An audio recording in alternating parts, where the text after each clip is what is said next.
Hello, my name is Lori Edberg and I'm your host for Behind the Curtains. Joining us today is Elliot Pfanstiel, CEO of Strathmore in Bethesda, Maryland. Elliot, thank you so much for joining us. Well, thank you for inviting me, Lori. Elliot, the Strathmore is a gem of Montgomery County. Everyone knows about it, people love it. Can you just tell me the history behind it? Once upon a time, County Executive Gilchrist thought that we ought to have an art center for Montgomery County. Didn't know where to put it, didn't know who would run it, and really didn't know what it would consist of. However, they had 30 different sites around the county that were available or owned by the county, and this happened to be one of them. It was the only one that had a mansion on it. And a mansion was kind of like an instant art center. This is way before Concert Hall. So, in fact, the county bought for about $1.2 million the 11 acres, which is perfectly located on Rockville Pike.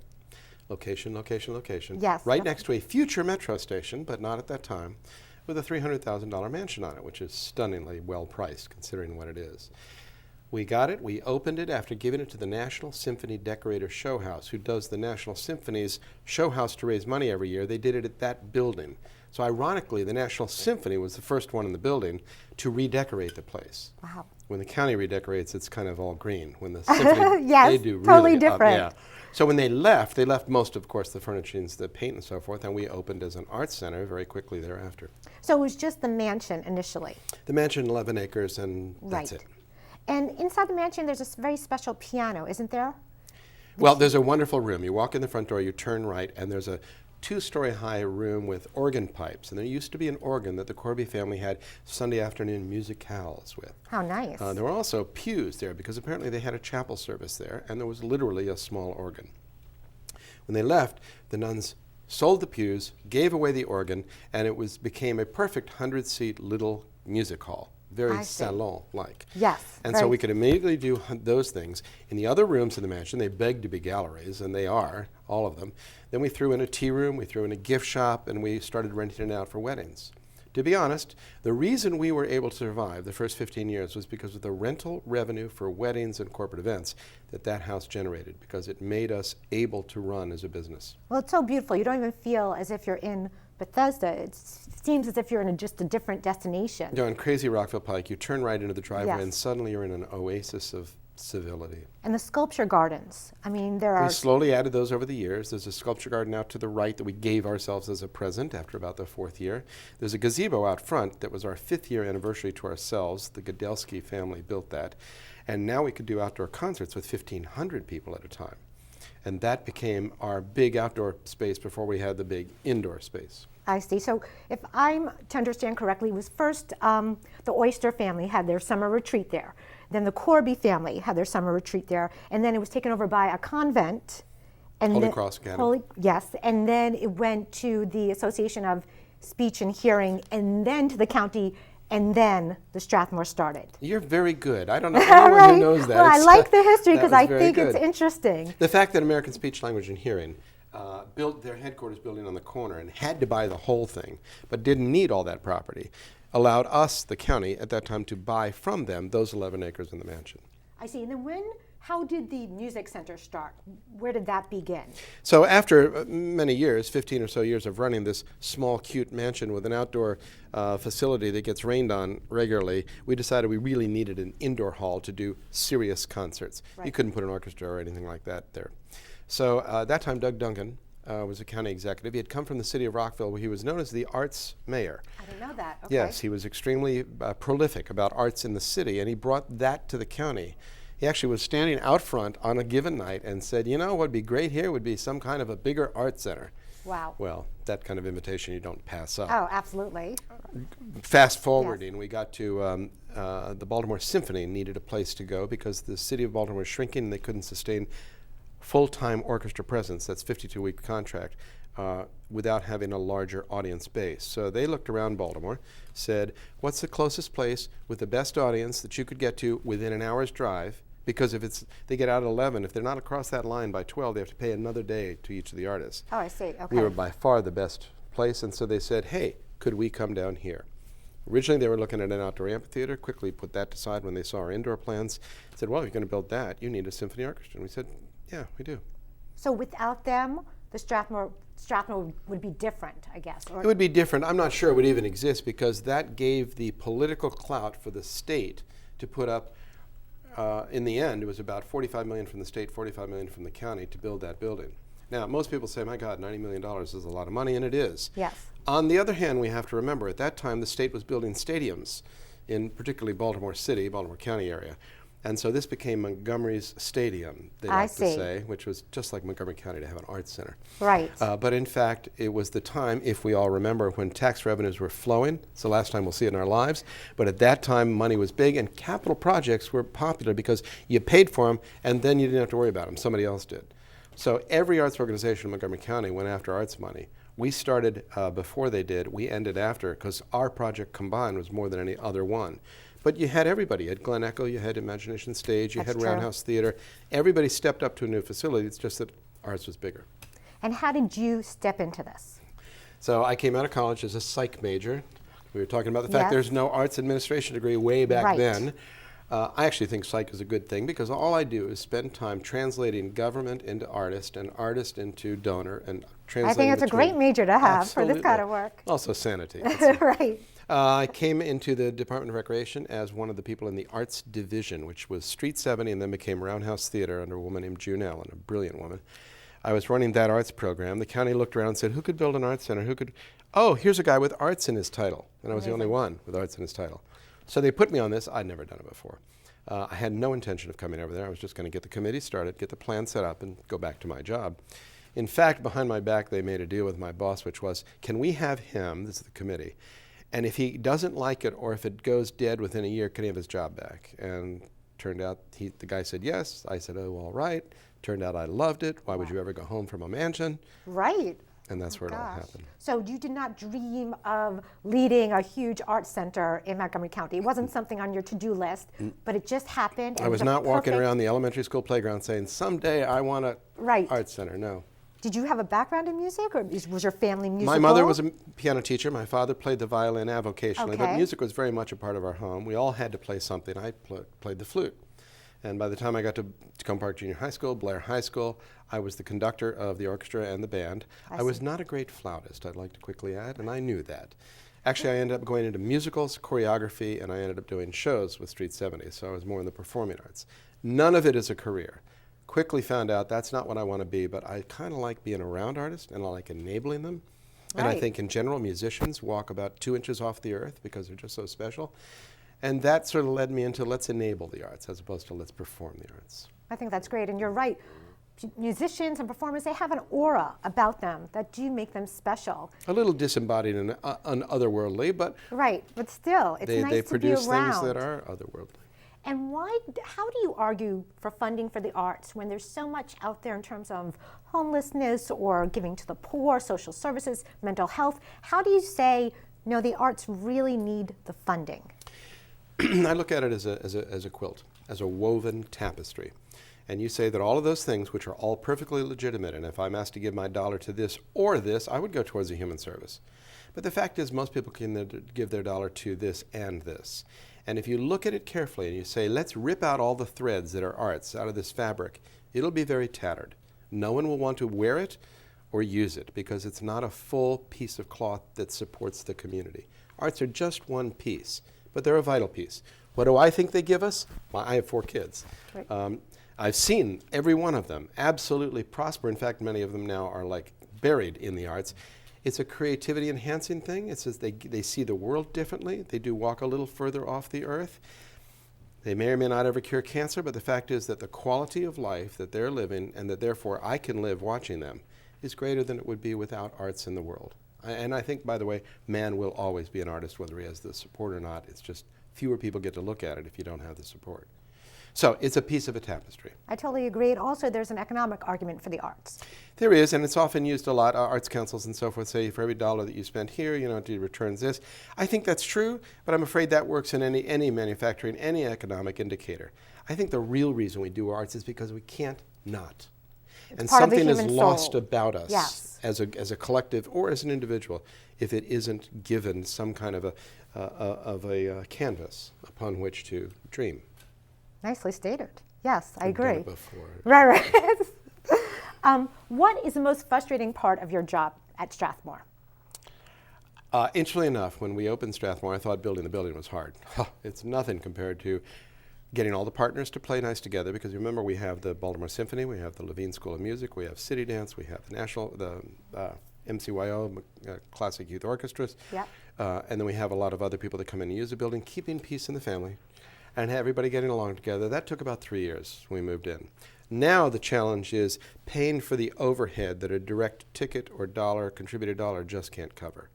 And that gets harder and harder, because prices go up faster than ticket prices can. Right. You lose the market. And frankly, contributions from corporations, individuals, and foundations are on the decline ever since the recession. They're slightly coming back now, but this will be a long, slow hill to climb.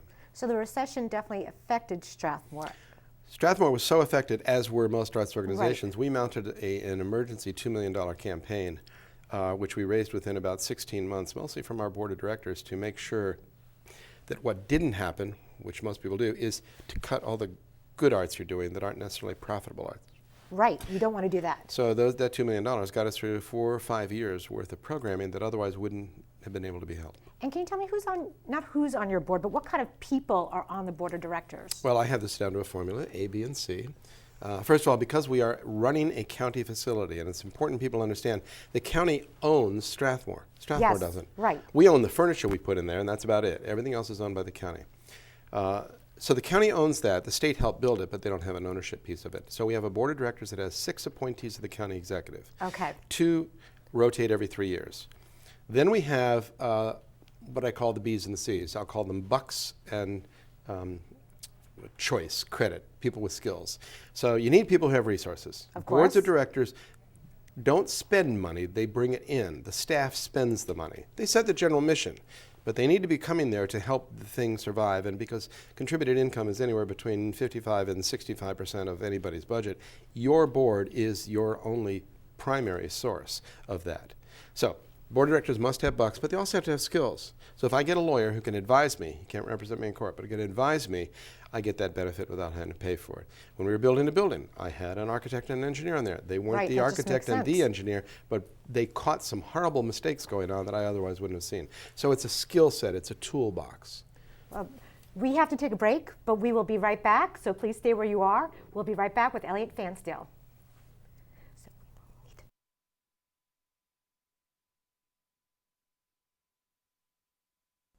Packers. Viking. Packers. Viking. Viking. Red state, blue state, vegan, Carnivore. We come from different places. Uptown.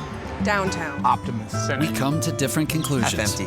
Half full. But when we live united, we create real, lasting change in the building blocks of life. The education, income, and health of our communities, Live. our families, United. even the person next to us. Live united. Real change won't happen without you. So give, advocate, volunteer, live united. Sign up at liveunited.org. Yeah. Salad on Saturday, fruit on Friday, throw a ball Thursday. Water Wednesday, touch your toes Tuesday. Let's move Monday, swap snacks Sunday. 60 minutes of physical activity a day and eating well can help get your child healthy. So keep them active and eating well every day. Get ideas, get involved, get going at letsmove.gov. That's letsmove.gov. My name is Fernanda. I'm the wife of a teacher. Budget cuts affected my husband's salary, so I'm picking up some part-time work. We're doing everything we can to make sure our kids eat today. Tomorrow, I just don't know. Fernanda, how'd I do?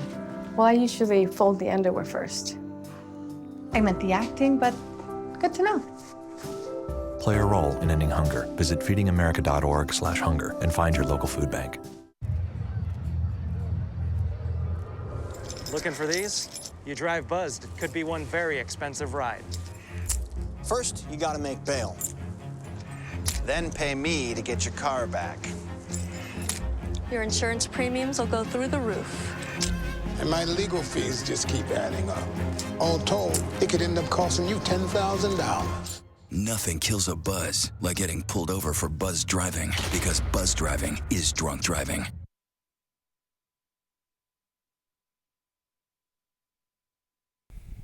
Welcome back to Behind the Curtains. Returning with us is CEO of Strathmore, Mr. Elliot Fansdale. Welcome back, Elliot. I wanted to ask you about Strathmore 3.0. Can you please explain it to the audience? So Strathmore is about 25 years old. 1.0 was the mansion, and that was about 15, 18 years.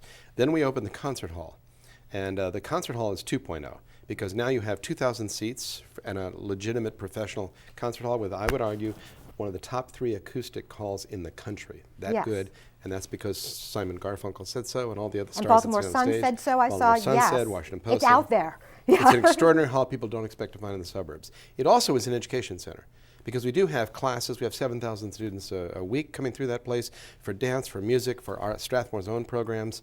It's an art exhibition space. It's so many things that it's like, which piece of the elephant have you touched? But you don't see the whole elephant. So 1.0 was mentioned, 2.0 is the concert hall, 3.0 is I got no more room to build anything on the property. I'm literally at building capacity. We're going to cover the Beau Terrace. We have double the dining space. Many people will Great. like that. Yes. We're going to put in an escalator so you don't have to traipse that big stairway if you don't want to, or wait for the slow elevators. And then we're going to do about $2 million of fix-up to the 100-year-old mansion, which inevitably, like all mansions, has structural issues that need to be redeemed.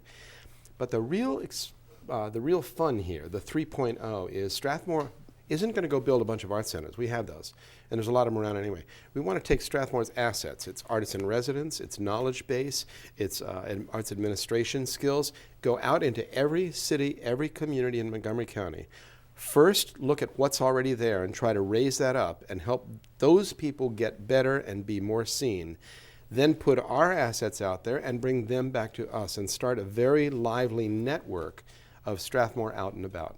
So 3.0 is Strathmore Beyond Walls. That's great. And when is this going to start? We're kind of going to launch it publicly on our 10th anniversary, which is March a year from now, March 2015. That's our 10th anniversary. And what are your plans for this big celebration? We're looking for the star right now. Yeah. We have an annual gala. This year on April 26th will be Julio Iglesias, and he's already sold out. Amazing. And we're very happy because it's really bringing our Latin constituency into Strathmore with someone that they love, they appreciate, and it took almost no advertising. It was word of mouth, and it was sold out. Next year, I want just the kind of act that blows your socks off. You go in Montgomery County? I can't give you a name because I don't have it yet, but it's going to be expensive, and it's going to be a household word, and it's going to go, wow, we must have arrived. Well, the Strathmore. But if you have nominations, let me know. Oh, yes, I will. Call them in. Call yes. them in. I'd love to hear them. Do you personally have a special performance that you just loved a little bit more than the others? Something very memorable at the Strathmore? Probably the best concert I ever heard, surprisingly, is by La Scala, the Opera House Orchestra, which came to Strathmore, and you would think that would be good. It was fantastic. It turned out that President Bush's wife was in the house that night. That was just kind of a nice little thing. The Washington Post named that the concert of all of the concerts in all of the venues for that year. Wow. That's how good it was. And it was one of those transporting, magical moments where you lost track of time, where you were. It was that good, and in that acoustic, it was better than most places would have heard. I'll never forget it. Well, my favorite is Bernadette Peters. I heard her sing there. That was amazing. But you draw the top names. They come to little old Montgomery County. And Bernadette Peters, unlike all, comes downstairs afterwards, talks to people, and she's so human. She's also so short. Really? But she loves the interaction, and that's one nice thing about Strathmore. Not all the time, but often they will come out, you can talk to them. That's an interesting point. It's an up close and personal that you wouldn't get in New York or Carnegie or whatever. Right, because I imagine some performers are kind of diva, a little bit on the diva They certainly side. are. We've had our divas in the time. Right, but I guess you deal with them with respect and grace and, Truth is, they tell us whether they want to be publicly available or not, and we just do whatever they want to do. And the ticket prices at Strathmore, you have a range. Right. Do you expect the range will change in the future, or will you add more levels? So, sometimes the tickets are very expensive, but I guess there are other performances where they're not as expensive. Well, there's about 5 different grades of seating in the house on any given night. It depends on what the act cost, and if there's there's riders on the acts for high tech, for instance, a lot of lights and a lot of stage. So that raises the cost, and you distribute the cost among your house. You're trying to cover your nut, as it's called. We try to keep the opening ticket, the one you can get in, at around $25. We will go as high as the seats will go, and I can tell you there are people who will pay $150 a seat to sit in the front orchestra and be hit by the sweat of an artist. Right. It's just their thing, and everything in between. But that's really nothing when you compare it to a Broadway show. Oh, no, in New it's York. nothing. Yeah. So it's very reasonable. Yeah, and by the way, you didn't pay for parking. You're Yes. within 10-minute drive of your home. There were no handling fees or ticket handling fees, which are added on by certain large ticket sellers. So your cost that night is, I would argue, dollar for dollar, comparable to any other venue, cheaper.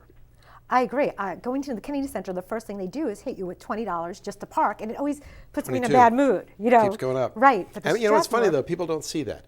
They think, oh, that's just the cost of doing business. Well, let me tell you, it's $20. Right. Right. No, the Strathmore is so easy to get to. It is, but it doesn't just pull from Montgomery County. I'm sure your audience is also from DC because it's metro accessible. So our zip code survey, which we just did last year, shows that there's obviously a very high percentage, about 83% from Montgomery County. But the rest is Northern Virginia, because you can get across the bridge in that part of Northern Virginia very quickly. Prince George's County, generally over to about Route 95, a little bit beyond it. Up to Frederick County and through it if you're on the 270 northbound corridor, and a lot of northwest Washington. But the point is this. We have 1 million people in Montgomery County. I don't need the entire capital region. You know, Right. the problem is it's a media market, so you sell to all of them. But the fact is that I only actually need Montgomery County and a little bit of all those others, and I've got a season. That's true. And how do you pick the season? Do you do that or someone else? Or No, I have a wonderful person named Shelley Brown who I stole from the Kennedy Center. Good move. This is the hardest thing other than maybe picking stocks. Because you look at the artist, you look at their availability. That's everything. If they can't come to your place on the date, game over. Right. Then you look at the price. That's a little negotiable. Then you look at what they've done in other halls, how many seats they sold, what time of year. All of this goes into this algorithm, which in the end generally ends up being, yeah, I think we can do it, or I think not. And we will guess wrong plenty of times. Does your board have any input in terms of who you select? When we put a draft season together, it goes to the board, and the board makes their comments right there. Okay. We don't encourage the board. No, would it be appropriate for them to tell us who to book, because they're not in the business. And this is like telling somebody, oh, I think we can go to the moon, but trust me, I don't know how. This is a very high risk endeavor. So no, it's got a lot of science behind it, but then it's got some just gut feeling. Shelley's been in the field for over 20 years. Okay, she knows what she's doing. She knows what she's doing, Right. and the range of stuff we do goes from classical to popular. And you got the BSO and WPAS and National Phil. All of those are classical. We're the guys that do everything else. Right. So that's the blues, that's the jazz, that's the semi-rock, that's the tribute shows, that's everything country, and just about any new genre you can think of. That's all Strathmore stuff. Now that's a lot of stuff to know enough about to book. Certainly So is. it's a tough job. And did you ever have an artist who said they will perform and then had to back out? Oh yeah. I mean, Or I think got Mandy sick. Patinkin Yeah. once had to do that because I remember I had tickets for that and no more. But They get right. sick and you can't Right. do a thing about it. Or a TV series or something like that. He Yes, was a TV he was series. a TV series. That's right. But We've that's also what had them get suddenly sick. We had a guy just about 3 weeks ago who felt sick on Friday night out of town, came to town Sunday morning, and at 4 o'clock on Sunday afternoon for a 7 o'clock show, canceled. I see. So what do you do? You How do make you a get? lot of phone calls to all the phone numbers you have. Oh my gosh. And you Wow. pray the few that show up will be Okay. human. Right. Of course. And I wanted to bring up Pike and Rose. What's happening there? This is part of Out and About. Okay. So we all know, I think, that White Flint is about to explode. It's going to be practically the Roslyn of Montgomery County. There are 6 major developers building thousands of square feet of mixed office, retail, residential, and that's going to be focused around the White Flint Mall. Actually, White Flint Mall is already being plowed in to build up again. Right. So I went to a meeting of the consortium of these developers, and all I said was, we're half a mile down the road. We'd like to play. I don't know what that means, but if you'd like to play with us, we'd like to. One guy, Evan Goldman from Federal Realty, followed me out of the room, and we started a conversation. And now, 2.5 years later, we are going to open a nightclub called AMP. I like As in it. Amp It Up. Actually, it's AMP powered by Strathmore. It's going to be 250 seats. It's a classic nightclub setting, you know, with the lights and the dark curtains, although it has big glass windows. It's right in the heart of the new Federal Realty property, which is, if you don't know, where the old Silver Diner was, roughly. Right. Okay. I know where it is. It's going to be open Thursday, Friday, and Saturday nights as a nightclub run by Strathmore. We'll have a separate food vendor who's been selected, and I can't tell you, but you're going to love it. Okay. So the whole package is there, and we will be able to do any kind of music we want to that works better in a 250-seat hall than a 2,000-seat hall, and that's a lot of music. Why are we doing this? Because a concert hall still is a little bit foreign to the younger generation, 20s and 30s. Right. And unless they're classically inclined, it's tough to get them into the concert hall. So I've got a big piece of the gender out there, I mean of the age cohort, Right. that I don't get. But I'm going to need them when they grow up. Absolutely. They are So- the future of theater or concert Absolutely. goers. I couldn't build it on my site, so this guy is actually building it for us. We'll be the contractor for the performances, and the rest of the time, I have all the days and the other nights that I can rent it out for social activities, corporate events, workshops, classes, whatever. I love it. We don't have a nightclub really, do we, in Montgomery County that you know of? I love the fact that I think we're going to be the first real performance-driven nightclub. Now, I'm going to say quickly, we have friends down at the Blues. Alley? No, I just lost it. The club that has just opened where the old movie theater is in Bethesda, Yes, Cinnamon the Draft theater, House, is right. the Blues and House. Yes, jazz, right, Okay. exactly. They have a very aggressive program, and they're new, and they're still figuring out what they're going to be. There's certainly music in certain Bethesda places, but I would argue that they're not really the nightclub setting. So yes, I think we're early. We're certainly the only ones on the pike going from there north. So exciting. You're right. It's just a whole new venue for people who are younger and don't want to sit through maybe a 2.5-hour performance or a 2-hour performance. And it just seems more informal. And If they get to know us there, maybe they'll come trust us at the big place. of course, that's great. Yes. I mean, I cannot wait to go to. I can't either. Yeah, to AMP. It's you like know, jumping to off a Ray cliff. I don't know Coward, what's right, going to yeah. happen, but I know it's the right thing to do at this time.